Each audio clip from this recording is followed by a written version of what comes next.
हर खबर पर होगी आपकी पकड़।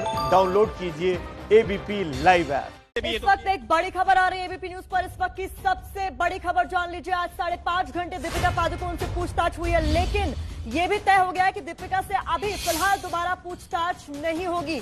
बाद में अगर जरूरत हुई तो दीपिका से पूछताछ हो सकती है, लेकिन फिलहाल आज 5.5 घंटे की पूछताछ के बाद ये तय हुआ है कि दोबारा उन्हें शायद ना आना हो। गणेश ठाकुर का रुख कर लेते हैं। गणेश, क्या डिटेल्स मिल रही है? जी देखिए, बड़ी डिटेल्स है। एनसीबी की टीम ने ये स्पष्ट किया है कि दीपिका से अब तक का जो इन्वेस्टिगेशन था वो पूरा हो गया है और आगे अगर जरूरत पड़ी कुछ चीजें सामने आई तो उस मुताबिक बुलाया जाएगा। लेकिन नियर फ्यूचर यानी आने वाले कुछ दिनों में या महीनों में दीपिका को एनसीबी के दफ्तर वापस नहीं आना होगा, ये साफ हो गया है। और सुनने में ये भी आया है कि अब तक का जो इन्वेस्टिगेशन हुआ है, जो एनसीबी के एसआईटी ने किया है, उसकी रिपोर्ट लेकर संभवतः कल एनसीबी की एक टीम, शायद दिल्ली की टीम जो है वो दिल्ली जाएगी और डीजी राकेश अस्थाना इनको पूरा रिपोर्ट सौंपेगी, उनको रिपोर्टिंग करेगी और उसके बाद ही आगे की लाइन ऑफ इन्वेस्टिगेशन जो है वो तय होगी। मुंबई टीम जो 16/20 का इन्वेस्टिगेशन कर रही है, जिसमें रिया चक्रवर्ती और दूसरे लोगों के नाम आए हैं, पेडलर्स के नाम आए हैं, सीजर्स हुए हैं, वो अपना इन्वेस्टिगेशन जारी रखेगी। लेकिन बॉलीवुड और ड्रग्स का नेक्सस जो टीम इन्वेस्टिगेट कर रही है, यानी KPS Malhotra, deputy director NCB और उनकी टीम, संभवतः वो कल वापस जा सकती है। इसको अभी तक आधिकारिक तौर पर किसी ने इसकी पुष्टि नहीं की है, लेकिन बहुत बड़ी आप खबर दे रहे हैं। लेकिन आज की जो पूछताछ हुई है, जो जानकारी निकल कर आ रही थी, वो ये भी थी कि विरोधाभास कम ही नजर आया। तो ऐसे लग रहा था कि मेंटली प्रिपेयर होकर आए हैं करिश्मा प्रकाश, दीपिका की मैनेजर, और दीपिका जब आमने सामने भी बिठाया गया तो ऐसा लग रहा था रटे रटाए जवाब दे रहे हैं। तो अगर एनसीबी संतुष्ट नहीं है पहला, तो फिर ऐसे में कौन सी ऐसी रिपोर्ट है जो लेकर वो जा रहे हैं दिल्ली? जी देखिए, अभी का इन्वेस्टिगेशन तो दिखाना होगा ना। अभी इनके पास सारे इलेक्ट्रॉनिक एविडेंस है, ट्रेल ऑफ इलेक्ट्रॉनिक एविडेंस है, जो एनडीपीएस या किसी भी कोर्ट ऑफ लॉ में खड़े नहीं रहेंगे। अब इनको इनके क्लेम को या जो एविडेंस अभी आया है उसको कोरैबोरेट करने के लिए फिजिकल एविडेंस लगेगा।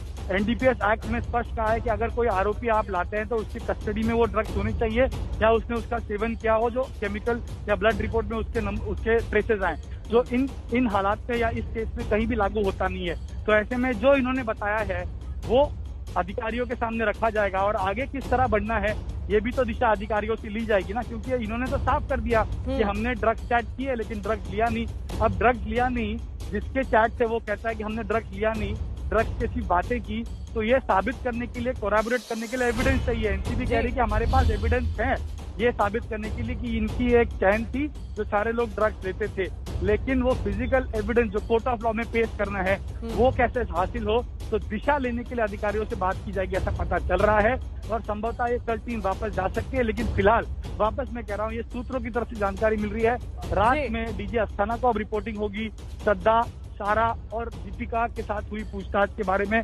उसके बाद ही निर्णय लिया जाएगा कि कौन सी टीम रहेगी, कौन सी आएगी, या दोनों आगे इन्वेस्टिगेशन यहाँ रह के करेंगे। बहुत बहुत शुक्रिया इस तमाम जानकारी के लिए। तो गणेश ठाकुर बता रहे थे कि जिस टीम ने आज दीपिका पादुकोण से पूछताछ की है वो आज की रिपोर्ट लेकर वापस दिल्ली रवाना होगी और उसके बाद ये तय किया जाएगा कि दीपिका पादुकोण से दोबारा पूछताछ करने की जरूरत है या नहीं। दीपिका पादुकोण का मुंबई वाला बोमॉन्ट का घर, वहां पर हमारी टीम तैनात है। Kumkum Binwal, Ankit Gupta, Mrityunjay Singh, over to you.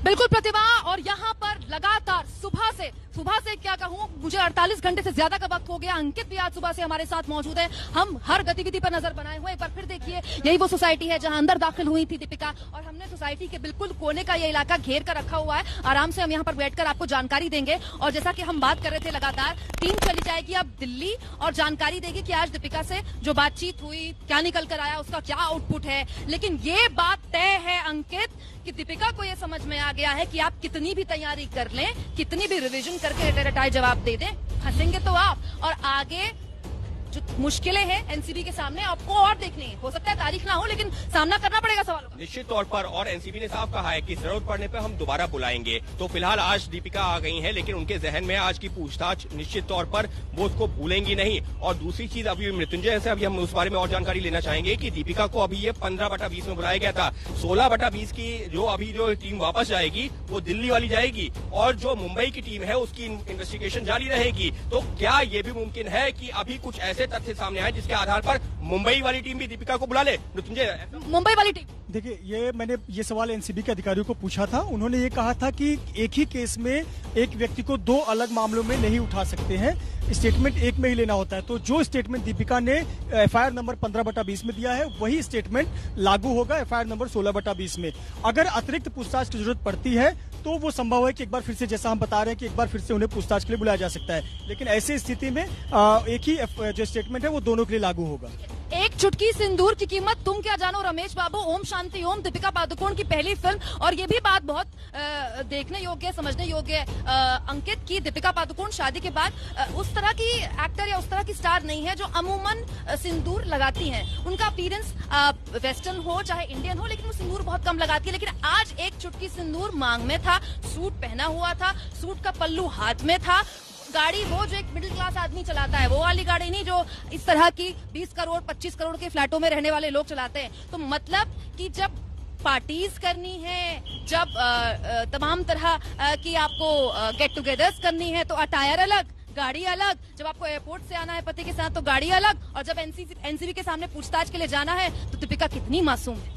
बिल्कुल, ये पूरा परसेप्शन, जिसको अंग्रेजी शब्द है ना, परसेप्शन का खेल है कि जब आप अपने घर जा रहे हैं, बड़ी बड़ी पार्टीज में जा रहे हैं, एयरपोर्ट से आ रहे हैं, आप प्राइवेट जेट से आ रहे हैं, तो आप जिस गाड़ी से आ रहे हैं वो 1-2 करोड़ की नहीं, उससे भी ज्यादा की। लेकिन जब आपको एनसीबी के सामने जाना है तो जो मेरे को लगता है कि शायद सबसे सस्ती गाड़ी दीपिका के पास में यही होगी, उस गाड़ी का चुनाव किया गया है, और वो गाड़ी भी दीपिका और उनके पिता प्रकाश पादुकोण के नाम पर ही है। तो ये परसेप्शन होता है कि देखिए, हम जांच में सहयोग करने के लिए आ रहे हैं, हम तो एक जो नॉर्मल इंसान है, आप हमसे जो पूछेंगे हम बता देंगे। और जिस बात का आपने जिक्र किया ना कि सिंदूर भी नजर आया, सूट भी नजर आया, और एक सादगी जो अमूमन जो है दीपिका जब अगर एयरपोर्ट से भी आई थी तो इतनी सादगी नजर नहीं आ रही थी, लेकिन यहाँ वो सादगी नजर आई है। दीपिका का क्यों, सारा अली खान को आप देखिए, श्रद्धा कपूर को देखिए, बल्कि मैं तो सारा अली खान की तस्वीर देखी तो हैरान हो गई। चोटी की हुई थी, मुझे लगता है तेल भी लगाया होगा। वो जो 12वीं में वो चश्मा पहनती थी, मोटा वाला चश्मा पहना था, सूट भी वो पहना था कि कहीं से हाथ का भी कुछ हिस्सा ना दिख जाए। तो हमने तो सारा अली खान का ये लुक देखा नहीं आज तक। एयरपोर्ट लुक देखा था या फिर जिम लुक देखा था, ये लुक एनसीबी लुक हो गया उनका, और श्रद्धा कपूर का भी। ये देखिए, बांद्रा में जब भी वो निकलती है ना अपने जिम के लिए, तो उनके फोटोज आते हैं, उनको स्पॉट किया जाता है, उनके फोटोज आते हैं। तो निश्चित तौर पर आप जो कह रही हैं कि उनका जो ड्रेस था वो बिल्कुल आज यूनिक था, हटके था। पर ये भी होता है कि कई बार आप कहाँ जा रहे हैं उसका भी ख्याल रखा जाता है। ये तो न जिम है, न पार्टी है, न आप ट्रैवल कर रहे हैं। एनसीबी के अधिकारी बैठे हैं, और वो अधिकारी बैठे हैं, बहुत काबिल अधिकारी बैठे हैं, जो 25 साल 30 साल उन्होंने भारतीय सरकार के लिए सेवा की है। तो उन अधिकारियों के सामने आपको बहुत सीरियस क्वेश्चंस के जवाब देने, और ड्रग्स जैसा गंभीर मामला, ऐसे सवालों के जवाब देने हैं, तो निश्चित तौर पर उनका जो अटायर है वो इससे भी रिलेट करके हम देख सकते हैं। देखिए, आप ये सोच रहे होंगे कि हम इस बारे में चर्चा क्यों कर रहे हैं, दीपिका पादुकोण ने, श्रद्धा और सारा ने सूट पहना, ये क्योंकि परसेप्शन का खेल होता है। और ये बहुत संभव है कि उनकी जो एजेंसियां हैं, उनकी जो कंपनियां हैं, उनकी जो वकील है, बकायदा उन्होंने बताया गया होगा कि आप ऐसे पहनिए, ऐसे जाइए। ये पूरी स्ट्रेटेजी होती है जो कि अंकित आपको आगे लगातार बताएंगे। बहुत छोटा सा ब्रेक, यकीन मानिए ऐसी कवरेज आपको और कहीं नहीं मिलेगी। तुरंत हाजिर होते हैं, आपको रिमोट हाथ भी नहीं लगाना है। बने रहिए एबीपी न्यूज के साथ।